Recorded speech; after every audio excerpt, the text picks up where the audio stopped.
Pink మందారం, orange మందారం, ఇంకా ఎల్లో మందారం కూడా ఉన్నాయి. చాలా రకాల మందారాలు ఉన్నాయి గురువు గారు ఇక్కడ. అవునమ్మా, చాలా రకాలు ఉన్నాయి. అంటే కలర్ వేరైతే యూసేజ్ కూడా వేరు ఏమీ లేదమ్మా, మనం ఎక్కువ ఎర్ర మందారమే వాడతామమ్మా.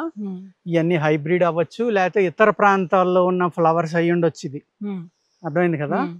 అంటే మందార మొక్కకి అనేక రకాలు ఉన్నాయమ్మా ఉపయోగాలు. ఓకే, ఇప్పుడు మనం మన ప్రేక్షకులకి మందారం గురించి చెప్దాం. నీకు కూడా చెప్తున్నాను నేను, నీ సందేహం తీర్చడానికి కూడా నేను ఈ మందార మొక్క గురించి చెప్తున్నానమ్మా. హైబిస్కస్ అంటారు దీన్ని, రుద్ర పుష్ప అని కూడా అంటారు. ఎర్రగా ఉంటుంది కాబట్టి ఆయుర్వేదంలో చాలా రకాలుగా పనిచేస్తుందమ్మా. దీని ఫ్లవర్ యొక్క ఉపయోగం డిఫరెన్స్ అమ్మా. దీని ఆకు డిఫరెంట్ కానీ, దీని రూట్ డిఫరెంట్ కానీ మనకి ఉపయోగపడుతుంది. ఇది కొంచెం ముద్ద మందారం ఉందమ్మా, ఇది రేఖ మందారం ఉంది. ఈ రేఖ మందారంలోనే ఎర్రది ఉంటుందమ్మా, పింక్ది. పూర్వం మనకి ఏ అయితే ఇళ్లలో ఉండియో అదనమాట. ఈ పువ్వుని తలక రాసుకునేవారమ్మా. పేను కొరుకుడు అని, జుట్టు రాదు నున్నగా అయిపోతుంది. అక్కడ ఇది రాస్తే, దీని పేస్ట్ రాస్తే జుట్టు మొలుస్తుందని రోజు చెట్టు దగ్గరికి వెళ్ళి రాసుకునేవారమ్మా పువ్వుతోటి. అదే విధంగా ఇదే ఫ్లవర్స్ ని కొబ్బరి నూనె తీసుకుని రోజు మనకు దొరికినన్ని పువ్వులు ఆ నూనెలో ములిగిలాగా పెట్టి ఎండలో పెట్టుకోవాలమ్మా. అలాగా ఇంకా ములగవు అనుకున్నప్పుడు ఆ ఎండలో ఒక 5-6 రోజులు ఎండబెట్టుకున్నమ్మా, తీసి అవన్నీ ఒడిలిపోయి కిందకి వెళ్ళిపోతాయి. తర్వాత ఆ పైన నూనెను కనుక మనం రాసుకుంటా ఉంటే మీకు స్కాల్ప్ లో ఉన్న అనేక రకాల ప్రాబ్లమ్స్ పోయి జుట్టు పెరగడానికి చాలా బాగా ఇది పనిచేస్తుందమ్మా. అర్థమైంది కదమ్మా. దీన్నే మందార నూనె అంటారు. దీన్ని కొంచెం సువాసన రావడానికి ఏం చేస్తారంటే సంపెంగ పువ్వులు కానీ, ఒట్టివేళ్ళు కానీ, ఇటువంటి నిమ్మగడ్డి కానీ వేస్తారమ్మా. నిమ్మ నూనె కలుపుతారు గడ్డి లేకపోతే, అప్పుడు కొంచెం సువాసన కూడా వస్తుంది అనమాట. సూర్యపుటం అంటాం మనం ఎండలో పెట్టేదాన్ని. గాజు సీసాలో ఈ లోపల తీయాలంటారా? తీయక్కర్లేదమ్మా, ఇలాగ ఇక్కడ ఈ తొడిమి దగ్గరికి తీసేసి ఇలా కోసమ్మా. అవసరమైతే ఈ పైన ఆకుపచ్చగా ఉన్న తొడిమిని తీసేయమ్మా.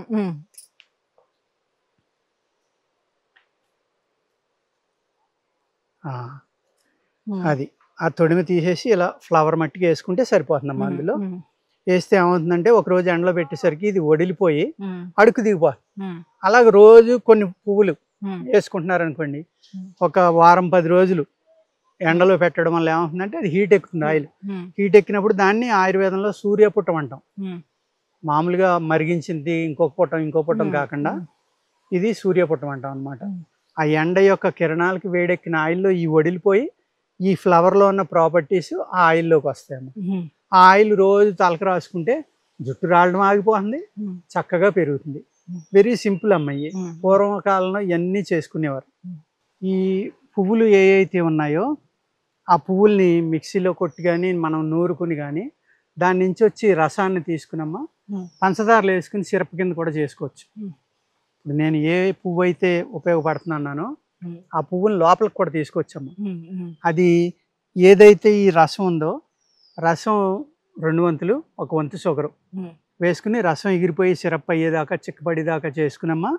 మీరు ఒక గాజు సీసాలో కానీ లేకపోతే పింగాణి దాంట్లో బౌల్లో కానీ తీసుకుని బాటిల్లోకి, జాడీలు అంటాం కదా అలాంటి దాంట్లోకి తీసుకుని దాన్ని ఉదయం 2 చెంచాలు, సాయంత్రం 2 చెంచాలు తింటే గుండె జబ్బులు తగ్గుతాయమ్మా, హృద్రోగాలు తగ్గుతాయి. అలాగే బ్లడ్ థిన్నర్ లాగా కూడా పనిచేస్తుంది.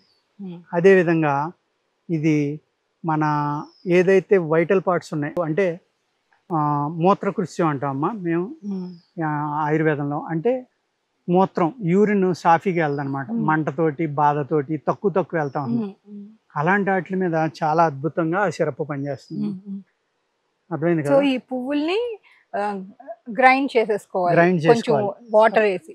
వాటర్ అక్కలేదమ్మా, అయిపోతాయి. దాన్ని గుడ్డలో వేసి రసం పిండుకోవాలి. ఆ రసం 2 వంతులు ఒక వంతు పంచదార కలుపుకుని పాకం పట్టుకుని అది జేంట్లో అయినా పోసి ఉంచుకుంటే ఆ సిరప్ తాగాలి మనం.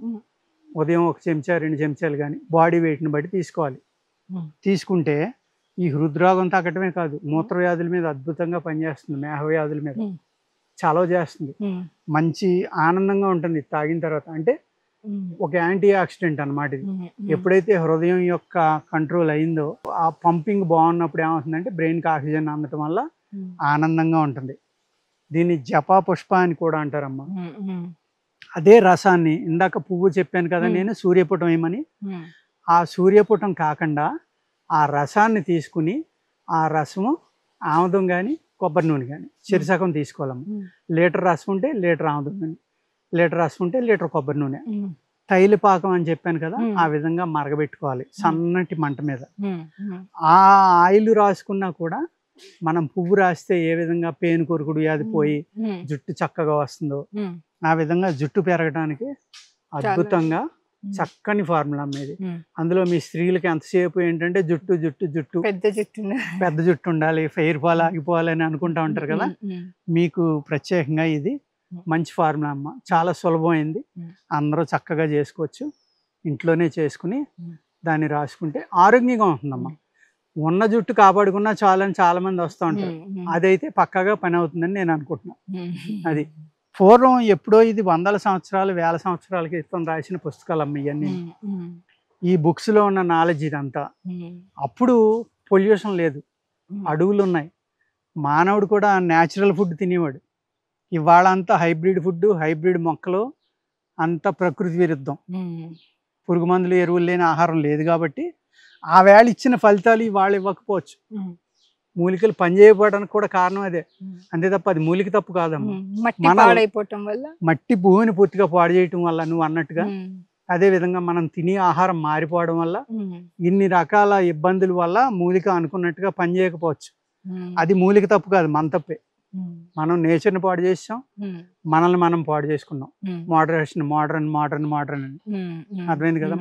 అంచేత ఇలాగా మనకి దొరికే వాటిని వాడుకుని జాగ్రత్తగా చేసుకుంటే అనేక రకాల మందులు ఇంట్లోనే మనం తయారు చేసుకోవచ్చు అమ్మా. చిన్న చిన్నవి, ప్రతి చిన్నదానికి హాస్పిటల్కి పరిగెత్తే పని ఉండదు. దీని ఆకు గురించి చెప్తాను.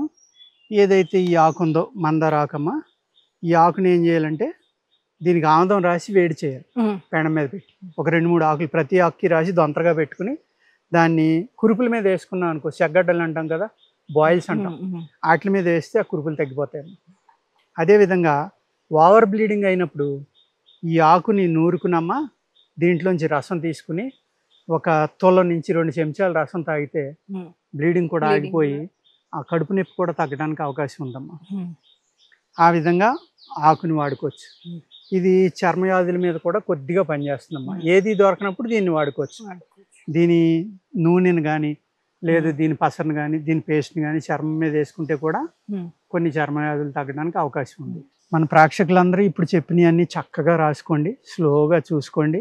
అవసరమైతే 2-3 సార్లు చూసుకుని అన్నీ రాసుకోండి. ఈ వీడియోలు ఏ అయితే ఉన్నాయో వీటిని మేము పెన్ డ్రైవ్ల్లో కానీ ఇంకో విధంగా కానీ చేసి మీకు ఈ కోర్సు కావాలన్న వాళ్ళకి కూడా అందించగలమండి ముందు ముందు. అర్థమైంది కదండి. నమస్కారం.